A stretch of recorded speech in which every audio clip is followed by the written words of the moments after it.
MP में सरकार बनी तो शिवराज नहीं होंगे सीएम। सीएम पद पर शाह ने छोड़ दिया बड़ा सवाल। एमपी में नेता पुत्रों को टिकट देने में बीजेपी दिखाएगी दरियादिली। मध्य प्रदेश विधानसभा चुनाव में बीजेपी पीएम मोदी के चेहरे पर लड़ेगी। शिवराज को चेहरा नहीं बनाया जाएगा। चुनाव में बहुमत मिला तो सीएम किसे बनाया जाएगा, इस पर ग्वालियर पहुंचे अमित शाह ने भी पत्ते खोले हैं। दरअसल अमित शाह बीजेपी कार्यकर्ताओं की बैठक में शामिल होने के लिए ग्वालियर पहुंचे थे। इस दौरान उन्होंने बीजेपी सरकार के 20 साल का रिपोर्ट कार्ड जारी किया और जब उनसे सवाल किया गया कि आप बार बार मध्य प्रदेश आ रहे हैं, क्या प्रदेश बीजेपी संगठन पर भरोसा नहीं है, तो शाह ने कहा कि मध्य प्रदेश में चुनाव है इसलिए बार बार आ रहा हूं। मेरा पुराना रिकॉर्ड उठाकर देख लीजिए, जहां पर भी चुनाव होता है मैं वहां लगातार जाता हूं। मध्य प्रदेश में कुछ नया नहीं हो रहा है। इस बीच शिवराज सिंह चौहान को अमित शाह ने मेहनती सीएम बताया, लेकिन जब सवाल हुआ कि क्या सत्ता मिलने पर शिवराज ही सीएम रहेंगे, उस पर शाह ने जवाब दिया कि अभी शिवराज सिंह चौहान सीएम है और चुनाव के बाद क्या होगा ये हमारी पार्टी का काम है, हम तय करेंगे। अमित शाह ने दावा किया कि मध्य प्रदेश में बीजेपी बड़े बहुमत के साथ सरकार बनाने जा रही है। उन्होंने कांग्रेस शासनकाल को लेकर दिग्विजय सिंह और कमलनाथ से जवाब मांगा। साथ ही मध्य प्रदेश की बीजेपी सरकार और केंद्र की मोदी सरकार के कामकाज का ब्यौरा जनता के सामने रखा। शाह से सवाल किया गया कि 2018 के चुनाव में भाजपा का वोट प्रतिशत बढ़ा लेकिन सीट घटी, उस समय क्या कमी रही जो 2023 में पूरी हो गई है। इस पर उन्होंने कहा कि 2015 से कांग्रेस ने सोची समझी रणनीति के तहत गुजरात, एमपी, राजस्थान और कई राज्यों में जाति के आंदोलन खड़े किए। जातिवाद की भावना जनता के मन में भर दी।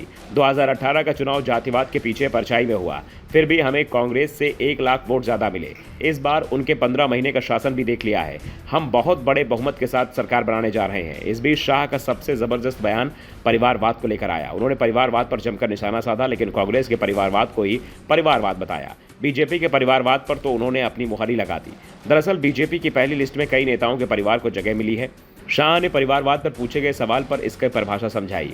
उन्होंने कहा कि परिवारवाद वो होता है जिसमें किसी परिवार विशेष की पार्टी और सरकार पर एकाधिकार होता है।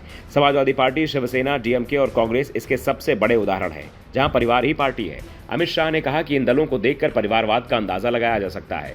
शाह ने कहा कि आप कह सकते हैं कि एमपी में बीजेपी किसी परिवार की है। बीजेपी में अगर इक्का दुक्का के किसी के परिवार में योग्यता के आधार पर टिकट दे दिया जाता है तो उसे परिवारवाद नहीं कहेंगे। इसको परिवारवाद से मत जोड़िए। हमारे यहाँ परिवारवाद नहीं है। अटल जी किसके बेटे थे, मोदी जी किसके बेटे हैं, राजनाथ सिंह किसके बेटे हैं। अमित शाह ने कहा कि मैं पार्टी का अध्यक्ष बना, मेरे परिवार से कोई भी व्यक्ति राजनीति में नहीं था। जेपी नड्डा पार्टी के अध्यक्ष हैं, उनका कोई बैकग्राउंड नहीं है।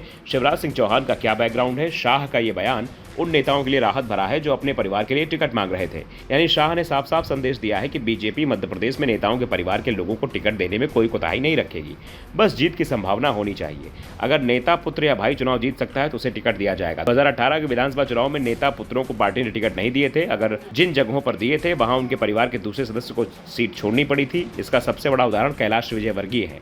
कैलाश विजयवर्गीय चुनाव नहीं लड़े तो उनके बेटे को टिकट मिला था। इस बार शाह के बयान के बाद कुछ नेता पुत्रों की संभावना बन रही है। Bureau report, the Dhakad news.